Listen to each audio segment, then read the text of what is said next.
Welcome to the Thriving Farmer Podcast. I'm your host, Michael Kilpatrick. Our mission is to inspire, educate, and celebrate sustainable farming. We believe that you can build a profitable, sustainable farm that gives you true farm freedom. Join us as we talk to farmers, innovators, educators, and entrepreneurs to glean their top takeaways in business and life. Hey, Thriving Farmers, Michael Kilpatrick here with yet another episode of the Thriving Farmer Podcast. This is actually more of an update. Joining me is J.R. Odom. And J.R., you are the president of the North Carolina Strawberry Association, as well as you're a farmer, correct? That's correct. Okay. And you've been growing strawberries since 2010, I believe? That's correct. We've been working at it for quite some time. We've had good years and bad years like everybody else, but this year's been a little bit more challenging than most, seems like, for most growers. Yeah. So why don't you go ahead and kind of give us an overview of the disease that we're seeing this year, which is going to be pretty devastating for a fair amount of the crop. So what's kind of, we started the season off pretty much knowing. We just got done with our pre-plant meetings across the state of North Carolina. We do one in the western part of the state, one in the eastern part of the state. And we knew that, we had talked to, the university and knew that we were going to be dealing with issues from this new disease, NEOP. We just didn't really expect that it was going to be, cancellation of orders and issues. And what really arose was there was some plants in multiple locations that had been tested and confirmed to have the disease in the propagation in the nursery. So that really changed things because we're pretty much used to dealing with it in the field. We're now having to get information from our propagators that our plants are diseased and we won't receive the tips, the cuttings that we normally receive. And that's where it really threw a monkey wrench in the whole supply chain of the 2024 year. Because you were used to seeing it like in the field, it would show up here and there and you could deal with it there. But now if the entire where the plants are coming from, that means the inoculation is so much more advanced and it's going to cover all the tips. Yeah, so we don't have a really good way as of yet to screen, and I don't know there ever will be a really good way to screen, 100,000 plants coming from the nursery. I just don't, do you get 10 samples of plants and have it tested? Do you get 100 samples? It's just really hard to do that at that location. When we get it in our field and get it planted, if we start noticing an issue with disease, we can take a symptomatic sample and send it to our plant disease insect clinic. And we can have that tested at the university and know what we're dealing with. But if you're way ahead of the train and you hadn't even received the plants yet, and it really was a perfect storm. It really was a perfect storm the way it all happened. And it's not one person's fault. I've been very, adamant getting that out there that it's not the nurseryman's fault. It's not the farmer's fault. It's not the propagator's fault.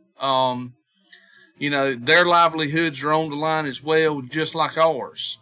So we're, we're doing everything we can at the association to reach out to our 250 plus members and get them, the information that they need to make good decisions about how to move forward. Is that going to get plants from California? Is it what that looks like?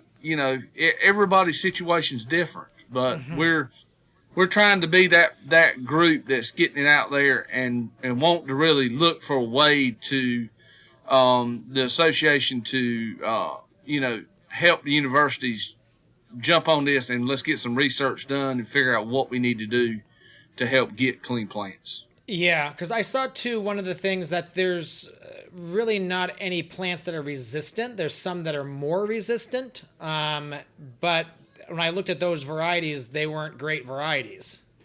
Yeah. So what we have found is with some basic work from last year, um, they could come out with there was a little bit of light on the horizon, and there was a couple varieties out there that are not widely planted that shows some resistance.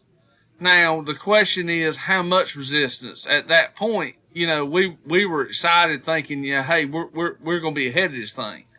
Um, we had no way to know what was coming, so you know the supply line cannot move that fast and just go ahead and suck up that variety and say we're going to supply everybody with that variety. It takes time to get us there, and I do understand that there's some work going on.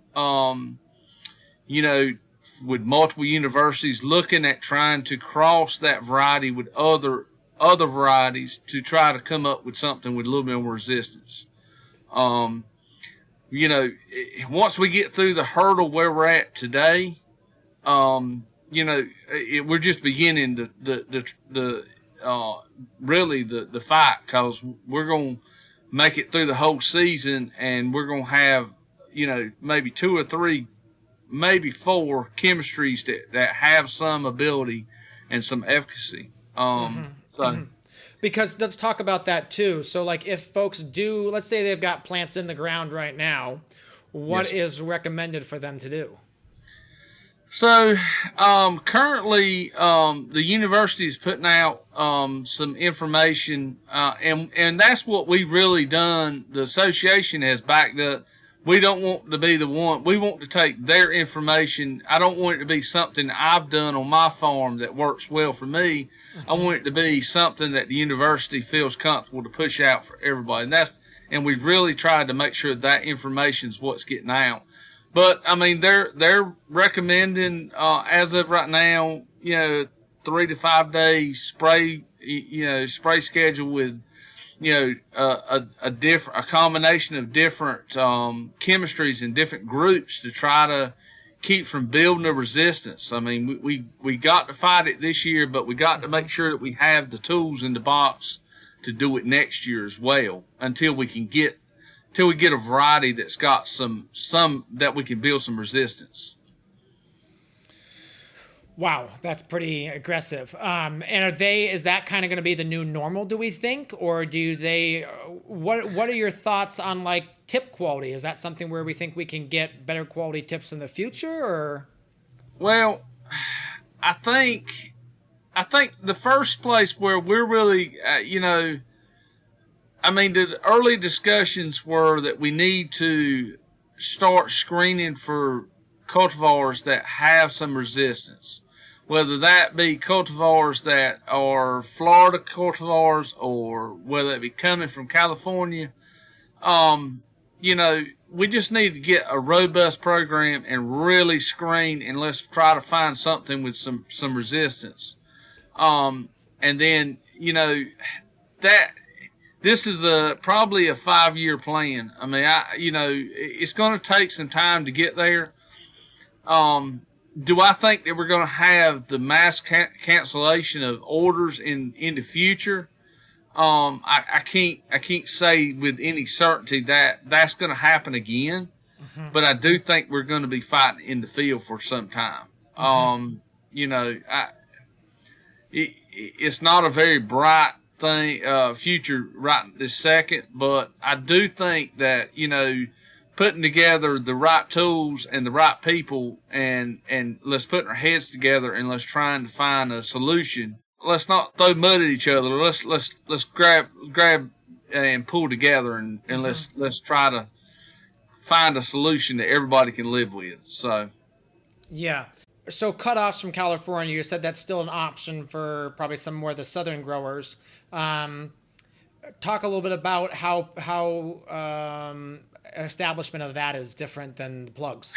So the Cutoffs are a little bit different. Historically, I started out the first couple years. I did bare root plants, and some people do really well with that. It was a train wreck for me. on my farm. Yes. But, everybody has their own thing. Now, what I'll say with the cutoffs, they don't require the amount of water to wet them in as the bare roots.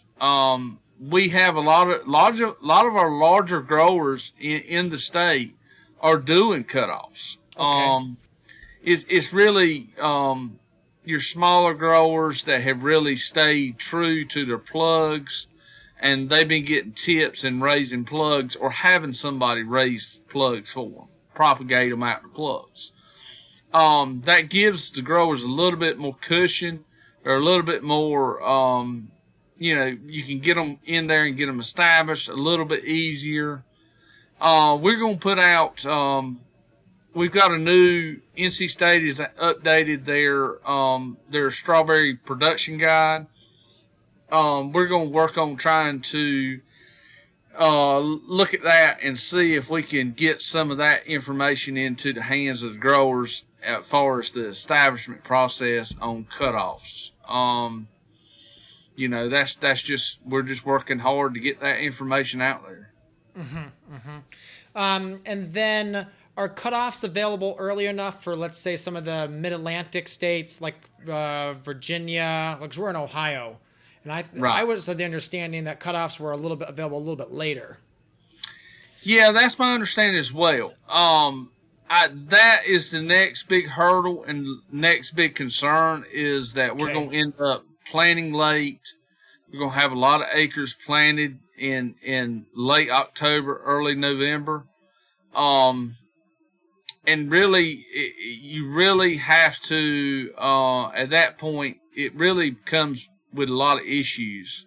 You have to be really good about getting some covers on them and trying to promote that growth and establishment.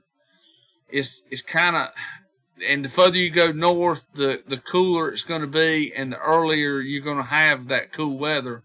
So it really is limiting. I think the further south you go, the more availability and easier it's going to be. But yeah, I agree. I mean, the folks in the western part of the state, they most likely will be planting in the end of September. Some in the middle of September, depending on where they're located in North Carolina. So it becomes a serious issue. It's when you're changing your complete method of what you're planting and the time frame in which you're planting it, because you don't have that supply, that becomes an issue. Absolutely. So one other question I have is, let's talk about maybe some growers got in tips early in the season like we did, and are propagating them. Is there a way to tell looking at the plugs that are growing out right now, or is that something that they need to send off for testing only? So I'm going to say that based on my attendance in our pre-plant meetings, there's some pictures out there from NC State that will help you identify what NEOP looks like in tips. Typically, you'll see those spots on the leaf, on the older leaves. But if there's any question, I would say reach out to your extension agent in North Carolina if you're in North Carolina, or have that sent to University Lab. NC State, the Plant Disease Insect Clinic, we have the infrastructure to test those plants and get a good diagnosis on those plants and be able to have something to move forward with. That's going to be key to us fighting this disease. Okay. Getting a good diagnosis and be able to start from somewhere to go. So are growers also seeing just like dieback on plugs, or is it mainly just leaf challenges? Yeah, no, there's some that I think in severe situations, I think they are seeing some dieback on leaves, or on the whole plant. But I think the important thing is, and like I say, they have put out some really good pictures. We have a handout. I can try to get that sent to you so that you can attach that if you like.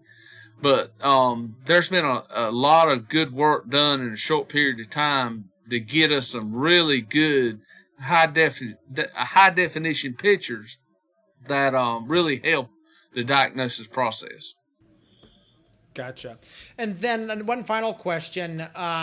Maybe the folks that are planting further north and may have gotten plugs already. Was this something that was on every single tip that came out of Atlantic Canada, or is this something that just developed in the middle of the season as the season progressed? My understanding, I'm not probably the professional to be speculating, because this is speculation. I'm gonna put that disclaimer on it. My understanding, it is not.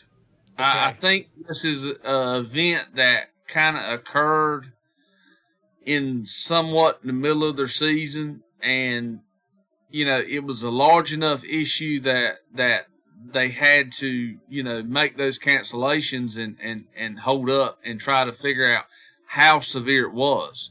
We purposely held back on getting a lot of information out from or speaking out to our members until we could get some more information on how big of an event this was and what the severity was. Yeah. But I mean, there's a lot of rumors out there. There's a lot of rumor mill going on. I think it boils down. I don't think it's just limited to the ones that are directly in contact. I think the problem is bigger. I think there's more out there than we realize. I think there was more out there than we realized the whole time. But I think it takes a set of weather events to make this event happen. I think it, Yeah. So you think it's been out there for a while? I think it's been there. I mean, we've seen confirmed cases in North Carolina grow over the last year. And it wasn't, but we never have had issues with it in the nursery per se to the level that we're dealing with today. Yeah. So last year, one of a grower in New York, all their tips that came in, they wouldn't root, and they couldn't figure out why. They're like 40% rooting. And so they called the grower, and the grower said, well, I had to treat them. And I forget what he said he treated them for, but now my suspicion is maybe he was seeing this, and I don't know. They were in pretty rough shape because of this. Right. Yeah. Well, and like I said earlier, I'm really concerned about the chemistries we have available to treat it. Yeah. And I feel like everybody's really wanting. Now, this is my perception from my farm, not from the association.